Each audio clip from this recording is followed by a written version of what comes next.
شرکی میاره، شرک و کافر نمیاره. کافر خلاص بیز کافر است، خلاص است، اما شرکی میاره مسلمان میره و خطاب برای رسول الله صلی الله علیه و مسلمان ها. اگر شرک کردی حتما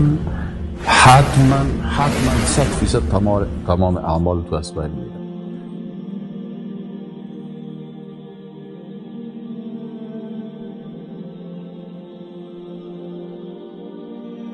اولین نقص کننده یا ناقض ایمان که ایمان انسان از بین میبره، اولیش شرک و کفر است. شرک و کفر است. وقتی یک انسان با وجود از این که کلمه میخونه و نماز میخونه و عبادت میکنه، لکن یک عمل شرکی را انجام میده. در آیات شریف الله سبحانه و تعالی میگه که ولقد اوحی الیک و الی الذین من قبلك لئن اشركت لیحبطن عملك ولتكونن من الخاسرین. ولقد اوحی الیک، سعی کنین خطاب به شخص رسول الله صلی الله علیه و آله است. میگه ولقد اوحی الیک و الی الذین من قبلک، هم وحی برای تو شده و هم برای کسای پیغمبرایی که قبل از تو بود.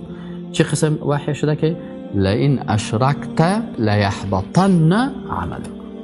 و این ما تکرار شاید می درس عقیده می آیت ما یک 50 مرتبه تکرار کرده باشم. دوستایی که در درس عقیده دوامدار تشریف دارن اینا میبینن که چرا؟ به خاطر از اینکه این کلمه این آیت شریف بسیار خطرناک است. لئن اشرکت، یعنی اگر شرک بیاری، لا یحبطن عملک. و ما همیشه گفتیم که یحبطو فعل مضارع هست و لام توکید است و نون توکید است. چی معنی توکید است؟ یعنی مثلا اگر تو میگفت که لئن اشرکت، اگر شرک بیاری، یحبط عملک، اعمال تو باطل میشه. این هم خطرناک بود. وقتی که گفت لا یحبط، لام زیاد کرد، معنای از این است که اگر شرک آوردی حتما عمل تو چی میشه؟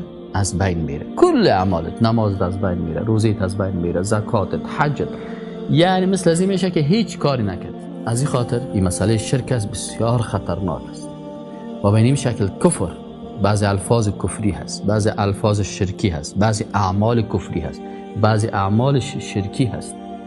این انسان مسلمان، حذیفه رضی الله تعالی عنه میگه من دیگرها از خوبی ها از رسول الله صلی الله علیه و پرسان میکرد، میگه من همیشه از بدی ها پرسان میکردم. چرا؟ میگه به خاطر از اینکه اگه بدی را بفهمی تو دو واقع نمیشی، مبتلا نمیشی. مثلا یک دکتر طب است، این دکتر میفهمه که فلانی نفر تکلیف جلدی داره. حالا اگر من این اولی که دست ازی برآمده این ساری هست، اگر دست بزنم دستای من هم میگیره، من هم مبتلا میشم. میکروب من به مریض سرایت نکنه، میکروبی که در لباسای من هست یا در جسم من هست یا در دست من هست و میکروب بدی از او به من سرایت نکنه. از این خاطر فهمیدن است. بنابراین اولین چیزی که ایمان انسان را نقص میکنه این کفر و شرک است و ما باید چندین درس کفر بشناسیم و چندین درس شرک بشناسیم تا که چی؟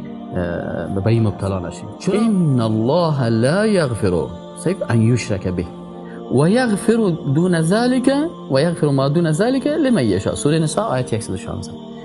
الله سبحانه و تعالی میگه که الله شرک نمیبخشه